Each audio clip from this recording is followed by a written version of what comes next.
Kecelakaan yang melibatkan motor polisi militer saat mengawal mobil berplat dinas TNI diduga memotong jalan secara tiba-tiba terjadi di Kebayoran Baru, Jakarta.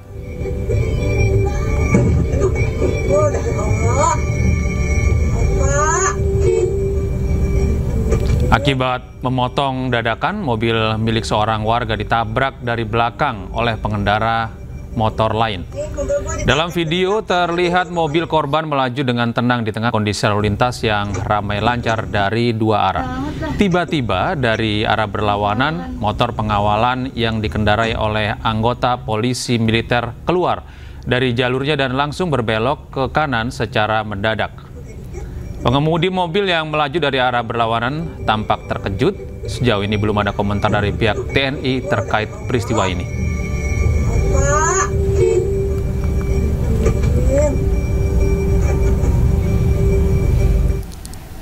Pemirsa, 10 orang meninggal dunia dalam insiden ledakan kapal tanker di Batam, Kepulauan Riau. Seorang petugas keamanan nyaris dianiaya usai ledakan kapal.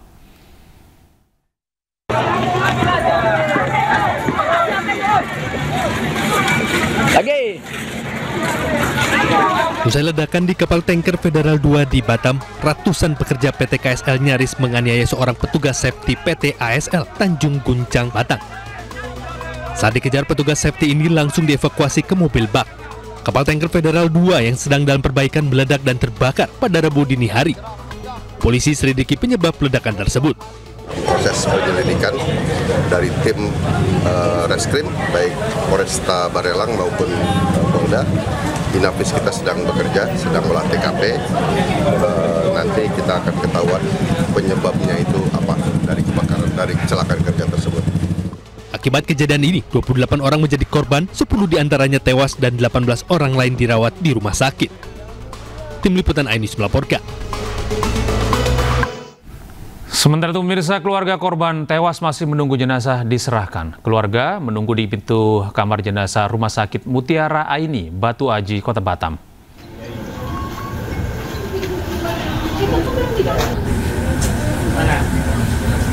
Keluarga yang tengah menunggu identifikasi korban tak kuasa menahan tangis dengan kejadian yang menimpa anggota keluarga mereka.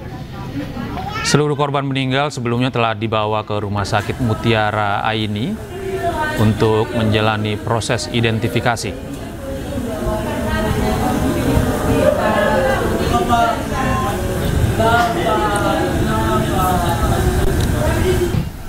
Selain kapal tanker di Batam, ledakan dahsyat juga terjadi pada sebuah rumah di perumahan Taman Palem Lestari, Cengkareng, Jakarta Barat.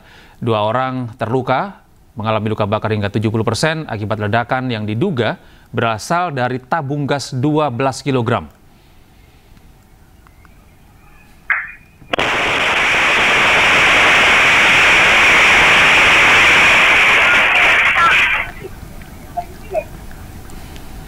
Ya, begitulah pemirsa detik-detik ledakan sebuah rumah yang terekam kamera pengawas yang terpasang di rumah tetangga. Dalam rekaman CCTV ini, seorang pria yang tengah memainkan ponsel di garasi rumahnya terkejut dan menyelamatkan diri saat ledakan terjadi. Nampak sejumlah puing terlempar pagar dan tembok rumah juga hancur akibat ledakan.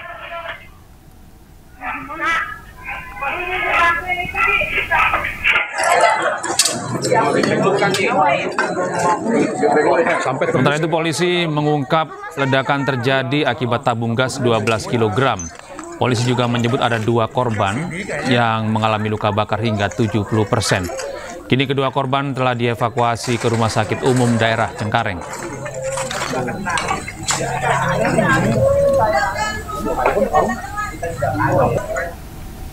Kita beralih ke informasi berikutnya, pemirsa. Gubernur Banten Andra Soni mempertemukan Kepala SMAN 1 Cimarga, Dini Fitri, dengan murid yang ketahuan merokok di Kabupaten Lebak, Banten. Keduanya saling menyampaikan permintaan maaf.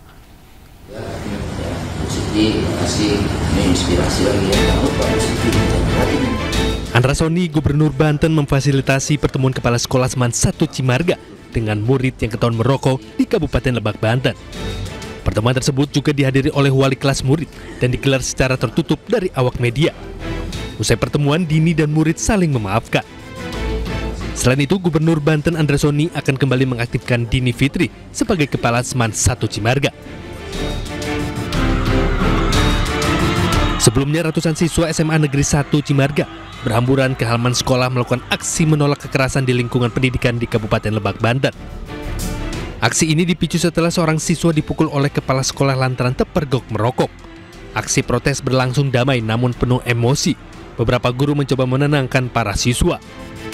Sementara orang tua murid menuntut kepala sekolah SMA Negeri 1 Cimarga untuk segera dipindahkan dan akan menuntut jalur hukum. Pengennya mas saya kepala sekolahnya nggak di situ lagi Pak. Kalau misalnya di situ nanti anak saya kena mental. Kena mental. Jadi udah nggak mau Bu ya situ ya. Selain itu, harapan orang tua murid agar kepala sekolah tidak mengajar kembali di sekolah dan meminta keadilan. Tim Liputan iNews melaporkan. Sementara itu, menurut Gubernur Banten Andra Soni, status Kepala SMAN 1 Cimarga Dini Fitri hingga saat ini masih nonaktif. Investigasi ini baru akan dilakukan esok hari.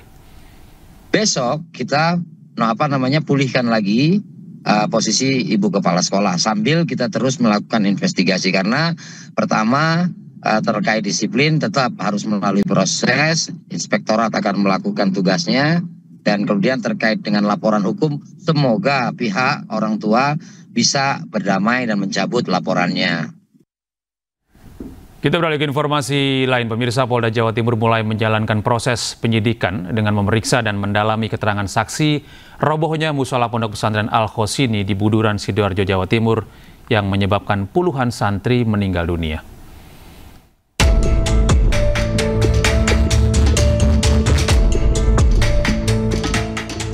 Setelah memeriksa 17 saksi, penyidik gabungan Polda Jawa Timur masih terus mengumpulkan keterangan untuk pendalaman atas insiden robohnya musola Pondok Pesantren Al-Khosini di Buduran, Sidoarjo, Jawa Timur. Saksi yang diperiksa pada tahap penyidikan ini adalah saksi yang berkaitan dengan pembangunan gedung pondok pesantren. Penyidik juga akan memeriksa korban selamat untuk mengetahui secara pasti penyebab robohnya bangunan. Selanjutnya polisi akan melakukan analisa untuk kelanjutan proses hukum. Secara pastinya tidak bisa saya sebutkan pada kesempatan ini apakah sudah ada saksi dengan latar belakang keterkaitan dengan pondok atau dengan orang lain dari luar pondok barangkali yang ikut dalam proses pembangunan atau pihak-pihak lain.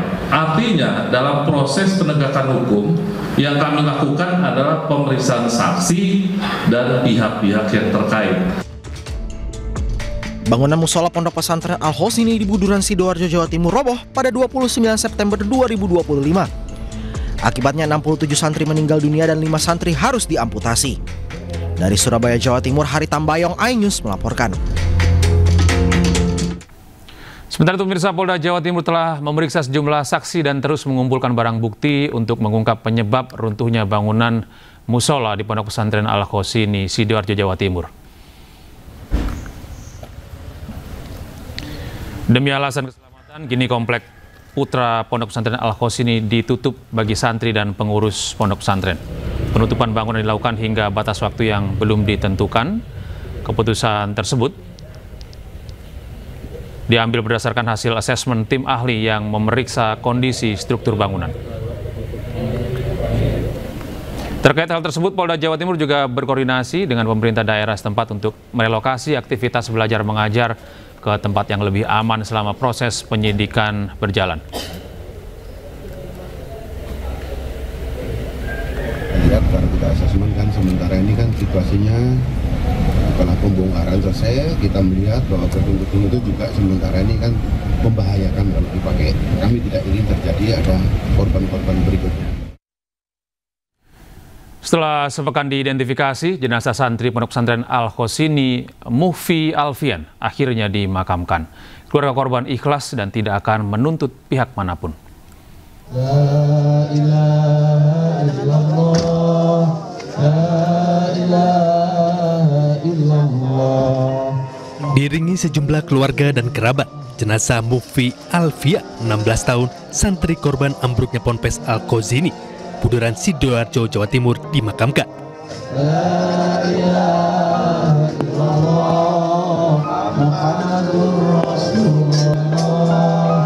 Sebelum dimakamkan, jenazah korban sempat berada di RS Bayangkara Polda Jatim selama sepekan karena harus menjalani proses identifikasi tim DVI Polda Jatim. Korban yang dikenal sopan dan periang ini sudah menjadi santri dan mondok di Ponpes Al-Khozini selama 5 tahun.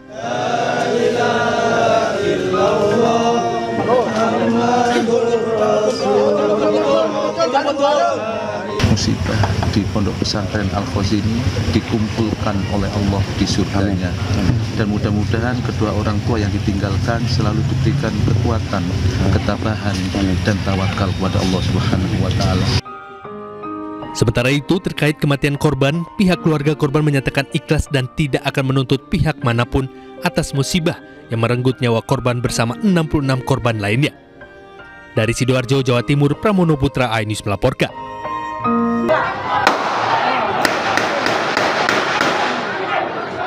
Suasana desa Sungai Sidang Rawajitu Utara Kabupaten Mesuji, Lampung mendadak tegang. Suara tembakan terdengar bersahutan. Warga mencoba menghalang-halangi aparat kepolisian yang tengah berusaha menangkap bandar narkoba. Salah satu personil Satres Narkoba Polres Mesuji bahkan sempat dipukul oleh keluarga pelaku. Untuk melerai massa, polisi terpaksa meletuskan tembakan peringatan. Warga tidak takut, mereka justru menutup akses jalan. Pelaku pengedar narkoba akhirnya berhasil diamankan bersama barang bukti 1 paket sabu siap edar. Dari warga dan keluarga tersebut menghadang jalan dengan memberikan balok, kayu-kayu balok itu, sama ada batu-batu, sama ada sedikit perlawanan, yaitu melakukan pemukulan terhadap anggota yang melakukan upaya penangkapan terhadap tersangka R. Pelaku kini terancam hukuman maksimal 20 tahun penjara. Dari Kabupaten Mesuji, Lampung, Ahmad Lutfi Rosyadi, iNews melaporkan. Pemirsa, korban keracunan makan bergizi gratis di Kecamatan Cisarua, Kabupaten Bandung Barat terus bertambah. Total korban mencapai 250 orang. Sejumlah mobil ambulans hilir mudik membawa korban keracunan ke posko darurat dan rumah sakit.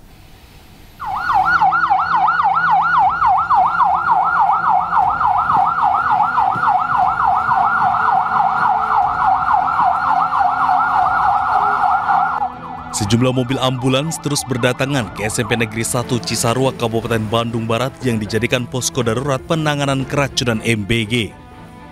Hingga Rabu siang, satu persatu korban baru digotong petugas masuk ke ruangan kelas untuk mendapatkan tindakan medis. Isak tangis korban terdengar menahan sakit, gejala mual, pusing, demam, hingga sesak nafas. Pihak sekolah SMP Negeri 1 Cisarua mengatakan telah menyiapkan 9 ruang kelas untuk menampung para korban keracunan.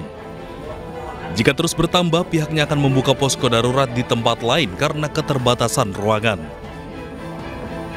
Sebetulnya kemarin sudah selesai untuk yang SMP.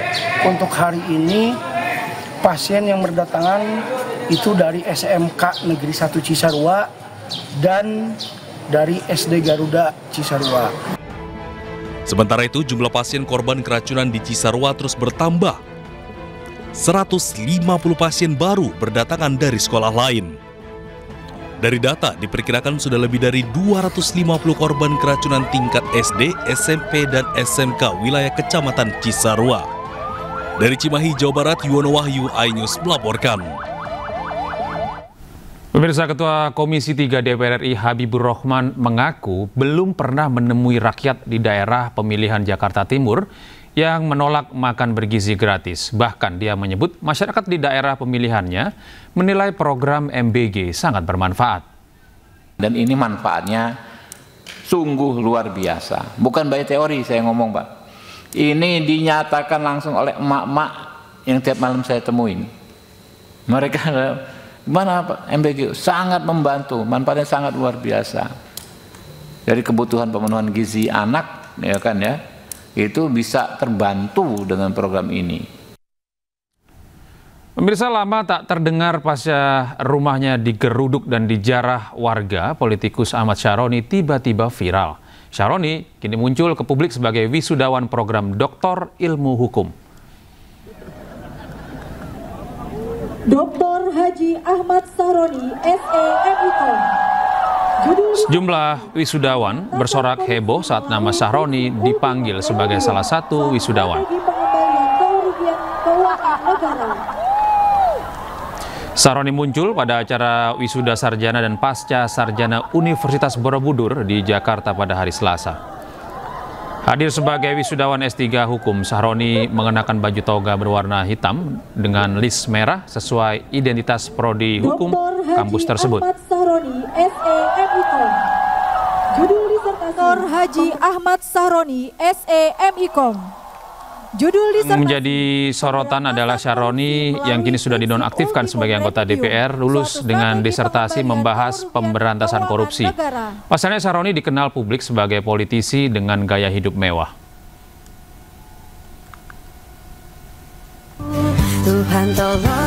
Di video lainnya, para wisudawan mengunggah momen mereka menjadi wisudawan dan wisudawati bersamaan dengan Syaroni. Nampak Syaroni berfoto bersama dengan sejumlah orang sambil tersenyum sumringah.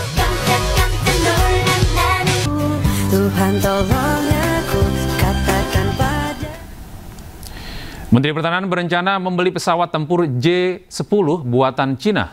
Menteri Keuangan Purbaya mengaku telah setuju dengan anggaran untuk 2026 itu.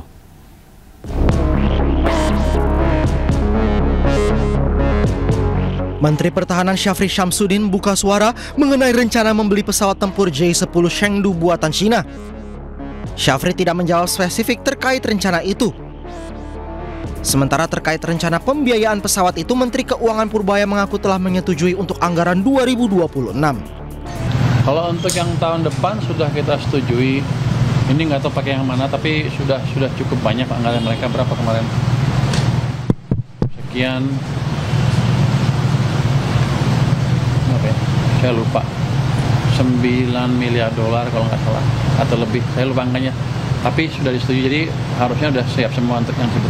Tapi saya nggak tahu ini baru lagi apa enggak, termasuk yang itu apa. Tapi kalau ya harusnya sih, yang disebutkan sudah masuk yang dianggarkan itu harusnya sih. Tapi saya sudah baca lagi apa dia mau impornya tahun depannya lagi atau kapan. Tapi yang dia minta selama ini sudah kita penuhi. J-10 merupakan jet tempur multiperan, ringan, bermesin tunggal, dan bisa digunakan untuk serangan presisi atau misi pengintaian. Jet buatan negeri tirai bambu ini dilengkapi berbagai macam senjata, termasuk PL-15. PL-15 adalah rudal udara ke udara jarak jauh yang memiliki jangkauan 200 hingga 300 km. J-10 Chengdu ini pernah digunakan Pakistan untuk menembak jatuh jet tempur Rafale dan Su-30 saat konflik berkecamuk dengan India pada Mei lalu. Pemirsa, Presiden Prabowo Subianto menghadiri Forbes Global CEO Conference 2025. Presiden memberikan pandangan tentang perekonomian Indonesia. Kehadiran Presiden disambut langsung oleh pimpinan Forbes Media, Steve Forbes, dan CEO Forbes Asia Williams Adamopoulos. Dalam acara ini, Presiden akan melakukan sesi wawancara khusus terkait perekonomian Indonesia dan situasi geoekonomi global. Turut hadir Menteri Investasi dan Hilirisasi Rosan Perkasa Ruslani dan Hashim Joyo Hadikusumo. Forbes Global CEO rutin digelar setiap tahun di setiap negara. Jakarta pernah menjadi tuan rumah Forbes CEO Global Forum tahun 2016.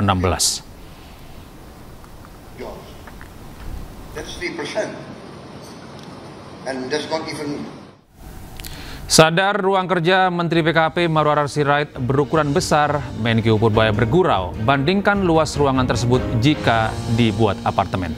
Kami hadirkan informasinya sesaat lagi.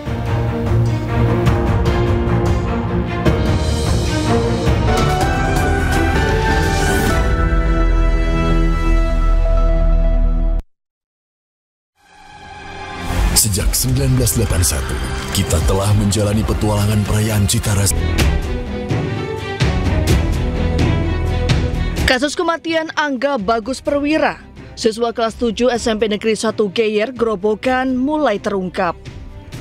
Kejadian bermula saat korban kesal karena kerap diolok-olok oleh teman-temannya dan diprovokasi duel 1 lawan 1 dengan pelaku berinisial A. Tak terima terus direndahkan, korban berkelahi dengan pelaku. Naas, saat berkelahi, korban terjatuh hingga mengalami kejang-kejang. Berdasarkan hasil otopsi, korban tewas akibat patah tulang tengkuk dan leher. Di sana terjadilah mulai perkelahian.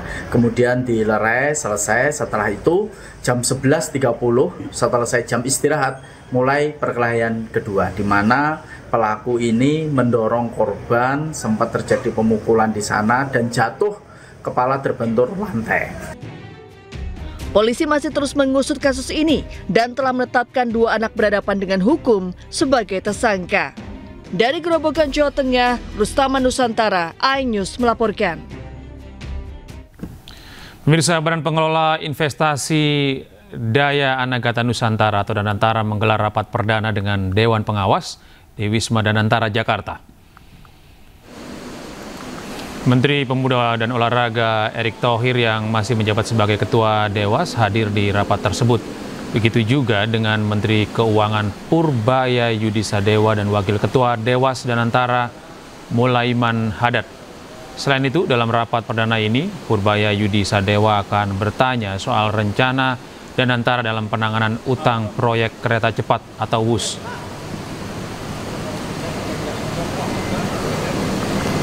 Ini kan acaranya rapat Dewan Pengawas.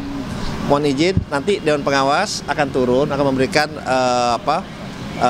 laporannya mengenai rapat pada hari ini. Jadi saya diminta biar nanti Ketua Dewan Pengawas dan jajarannya akan memberikan pemaparan langsung.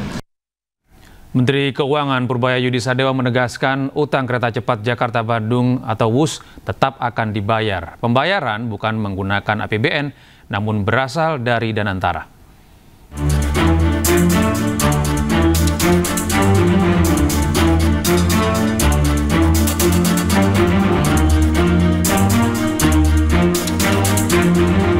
Proyek ambisius kereta cepat Jakarta-Bandung kembali menjadi sorotan. Pasca beroperasi, proyek kereta cepat WUS menyisakan utang dengan nilai fantastis mencapai 116 triliun rupiah. Terkait hal itu ditemui di Wisma Danantara, Jakarta pada Rabu sore, Menteri Keuangan Republik Indonesia Purbaya Yudisadewa menegaskan Badan Pengelola Investasi Daya Anagata Nusantara atau BPI Danantara cukup mampu membayar utang kereta cepat WUS. Purbaya juga memastikan bahwa utang WUS tetap akan dibayar.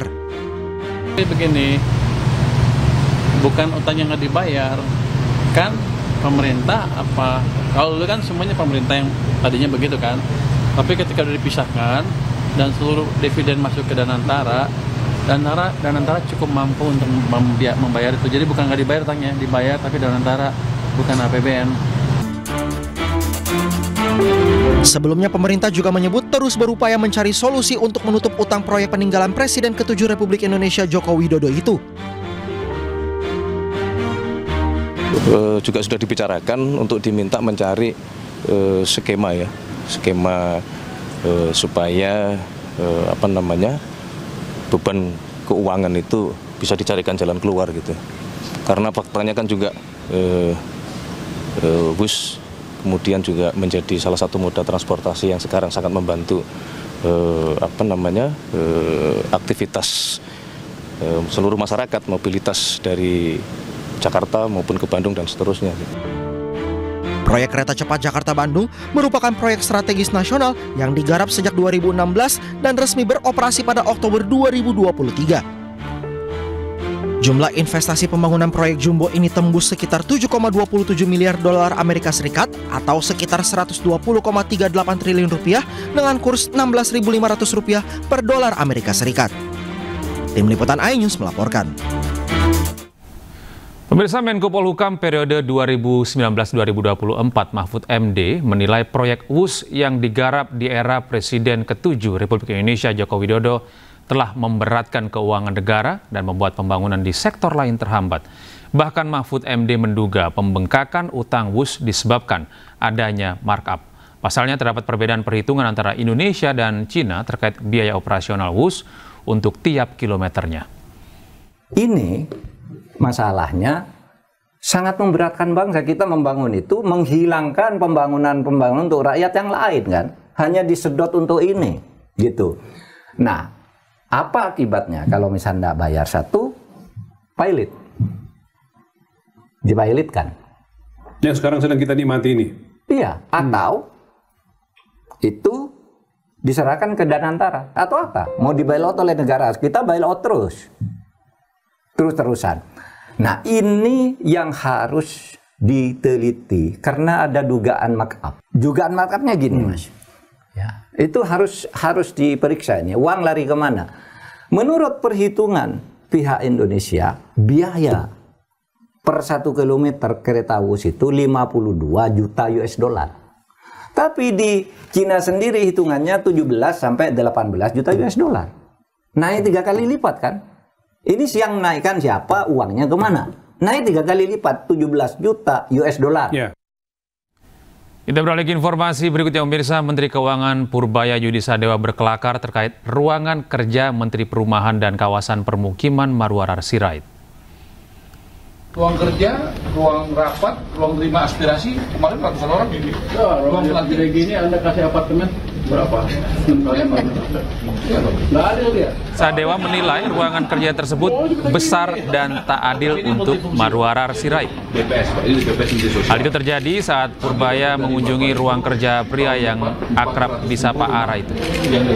Purbaya menyebut bahwa ruangan tersebut terlalu besar untuk Ara sendiri, sebab ukuran tersebut bisa menjadi beberapa unit apartemen. Jadi selama ini mungkin diperbaikinya paling setahun berapa kali lah gitu, 2 tahun sekali. Nah sekarang kalau ada perbaikan, ibu BPS berkenan mengganti, Pak.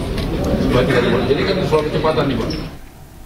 Ya pemirsa, Menteri Keuangan Purbaya Yudisadewa akan turut mengawasi penyerapan rumah subsidi melalui skema fasilitas likuiditas pembiayaan perumahan atau FLPP. Hal itu disampaikan Purbaya saat mendatangi kantor Kementerian Perumahan dan Kawasan Permukiman di Jakarta.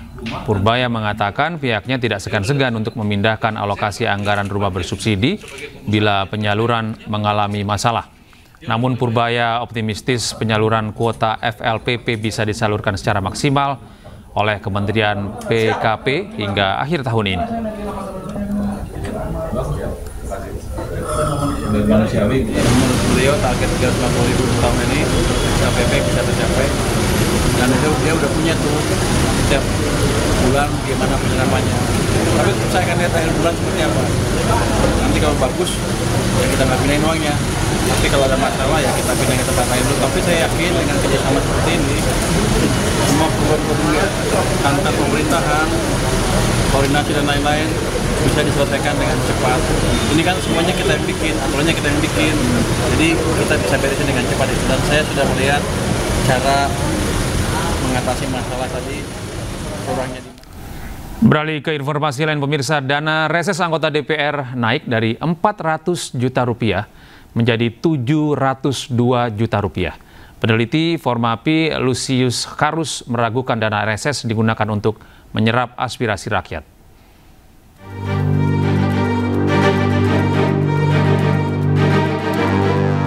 Selama Oktober, Gedung Wakil Rakyat ini akan sepi, tidak ada agenda rapat seperti biasanya. Para anggota Dewan sedang memasuki masa reses sebulan penuh. Sebanyak 580 anggota DPR tengah sibuk berkunjung ke daerah pemilihan masing-masing untuk menyerap aspirasi rakyat. Masa reses berlangsung 4 hingga 5 kali dalam setahun. Reses anggota DPR kali ini menjadi sorotan setelah dana kunjungan naik dari 400 juta rupiah menjadi 702 juta rupiah per anggota. Artinya dalam setahun setiap anggota DPR mendapat dana reses 2,8 hingga 3,5 miliar rupiah. Dengan tidak adanya transparansi dana, peneliti Formapi Lucius Karus justru ragu uang reses digunakan untuk menyerap aspirasi rakyat. Jadi uang ini adalah gelondongan uang yang diterima oleh anggota DPR untuk dipakai ya dalam tanda petik bisa suka-suka ya pada masa reses. Bisa juga berarti bahwa uang ini akan masuk kantong. Kan pertanyaannya emang semuanya itu dipakai untuk kegiatan reses. Emang kita pernah tahu semua anggota DPR itu patuh melaksanakan kegiatan reses. Dan kalau melaksanakan kegiatan reses, emang uang 702 juta itu dipakai habis. Sementara itu, Wakil Ketua MPR RI Edi Suparno enggan berspekulasi mengenai isu kenaikan dana reses. Nah, ini saya serahkan kepada Sekretariat Jenderal DPR untuk bisa menjelaskan ini, karena beliaulah yang sudah diberi tugas untuk memberikan informasi satu pintu dari DPR, gitu. Ya, makasih. Sebagai bentuk pertanggungjawaban dan transparansi, DPR mengaku akan membuat aplikasi khusus agar masyarakat bisa mengetahui penggunaan dana reses. Tim Liputan iNews melaporkan. Sementara pemirsa, Indonesia terus mematangkan persiapan mereka menjelang Piala Dunia U17 2025 yang tinggal menyisakan waktu kurang dari 1 bulan. Tekanan tentu dirasakan skuad Garuda Asia usai timnas senior gagal ke Piala Dunia. Namun sang pelatih Nova Arianto meminta agar skuadnya tidak tertekan dan menikmati pertandingan di Piala Dunia nanti.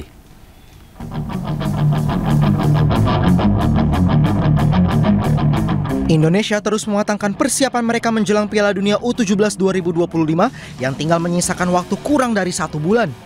Kali ini total 23 pemain ikut serta dalam sesi latihan yang digelar di Stadion Madia Senayan, Jakarta pada Rabu sore. Dalam pemusatan latihan kali ini, timnas U17 nampak lepas meski ada beban harapan setelah timnas senior gagal lolos ke Piala Dunia 2026. Ya, itu menjadi pemikiran kami di coaching staff ya, karena dengan kemarin kita tidak masuk ke Piala Dunia, otomatis secara ekspektasi, secara semuanya akhirnya diberikan kepada timnas U17. Tapi saya harap pemain saya minta lebih enjoy saja dengan situasi sekarang, walaupun saya tahu tekanan semakin tinggi dengan kemarin tim nasional kita gagal dan kita berhasil masuk di Piala Dunia, dan harapannya pemain bisa lebih enjoy dan menikmati pertandingan, karena sekali lagi Piala Dunia menjadi event yang paling besar ya di usia kelompok mereka, dan saya harap pemain bisa enjoy di pertandingan itu. Ya, kita tentu kembali lagi kepada tim kita, tentunya bakal lebih siap lagi untuk kompetisi nanti di Piala Dunia, lebih tenang lagi dan maksimal di setiap pertandingan buat bisa bangga buat negara kita. Sebagai persiapan menuju Piala Dunia U17, Indonesia akan menjalani pemusatan latihan di Dubai, Uni Emirat Arab mulai 17 Oktober. Di sana skuad Garuda Asia akan menjalani 3 laga uji coba melawan Paraguay, Afrika Selatan dan Panama, hingga akhirnya Indonesia terbang ke Qatar untuk mengikuti Piala Dunia U17 yang dimulai 3 November. Dari Jakarta, Muharlin, Rizky Solehudin, iNews melaporkan. Beralih ke informasi lain, pemirsa, sejumlah kerangka jenazah ditemukan berserakan di bawah reruntuhan puing kota Gaza. Sebelumnya, operasi pencarian korban tewas akibat serangan Israel di reruntuhan terus dilakukan oleh tim pertahanan sipil Gaza.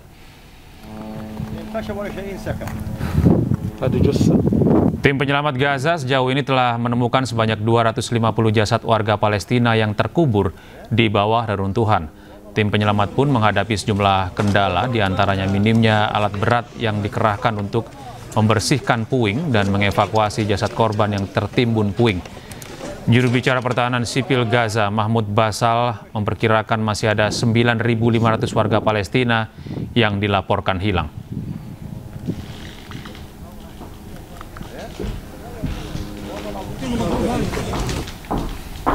Sementara itu, warga Gaza mulai membersihkan puing dari jalan-jalan yang hancur akibat serangan.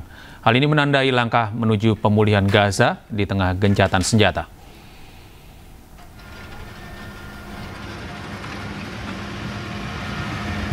Pembersihan puing-puing reruntuhan bangunan dari jalan yang hancur akibat serangan Israel mulai dilakukan di Gaza.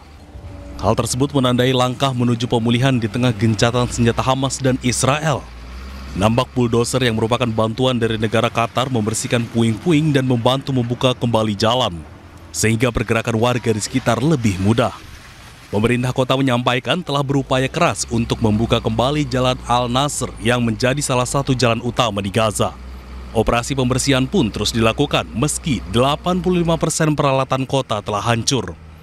يعني مع بداية إعلان عن وقف إطلاق النار بدأت بلدية غزة منذ يوم الجمعة الماضي حملتها لفتح الطرقات والشوارع في المدينة للسماح بحرية حركة المواطنين وعودتهم من الجنوب إلى الشمال ووصولهم إلى أماكنهم وأماكن سكنهم.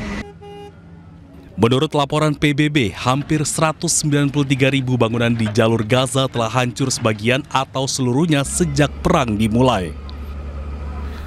Pemirsa, Hamas menyerahkan jenazah 4 sandera ke Israel melalui Komite Internasional Palang Merah. Sementara rumah sakit di Gaza telah menerima 45 jenazah warga Palestina yang dipulangkan Israel.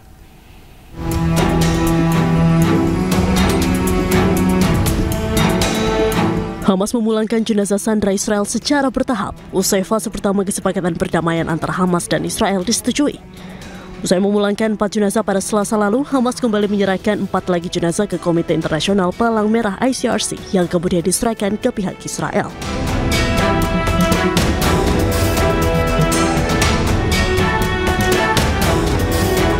Setibanya di Israel, keempat jenazah dibawa ke lembaga forensik di Tel Aviv untuk dilakukan identifikasi sebelum jenazah diserahkan ke keluarga masing-masing.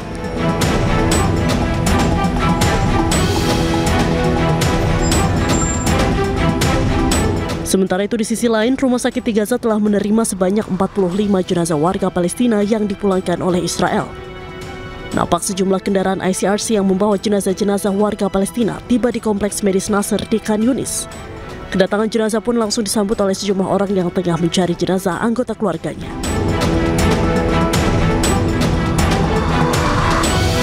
Sebuah komite khusus akan memeriksa dan mengidentifikasi ke-45 jenazah tersebut. Beberapa di antaranya dapat dikenali dengan jelas, sementara yang lainnya memerlukan penyelidikan lebih lanjut.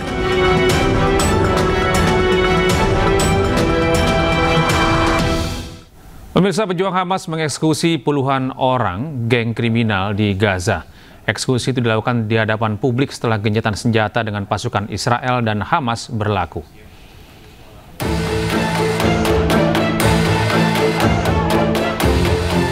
Pejuang Hamas eksekusi 32 pengkhianat dari anggota keluarga Dahmas di Gaza dalam kampanye keamanan memburu geng kriminal Israel.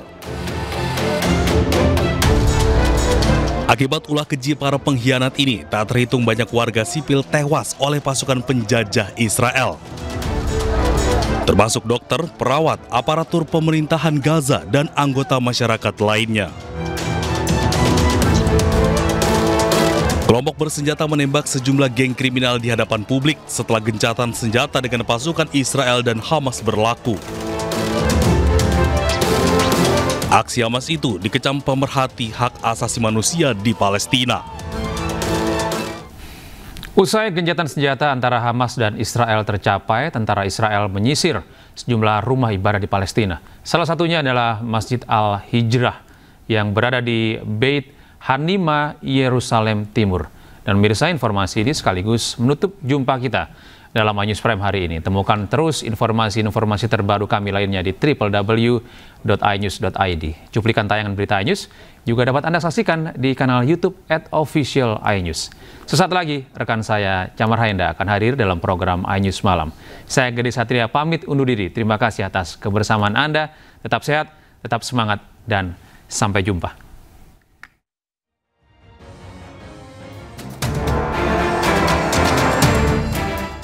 Masjid Al-Hijrah di Yerusalem Timur diserbu dan diduduki oleh pasukan Israel. Penyerbuan terjadi sejak 14 Oktober 2025.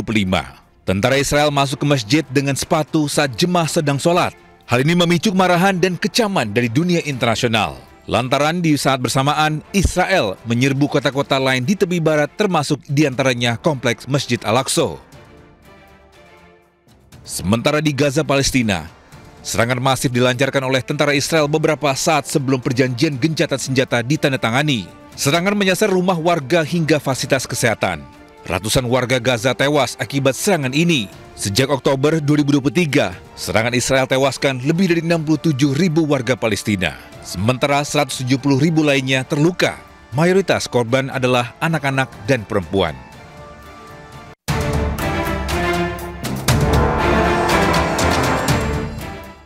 Masjid Al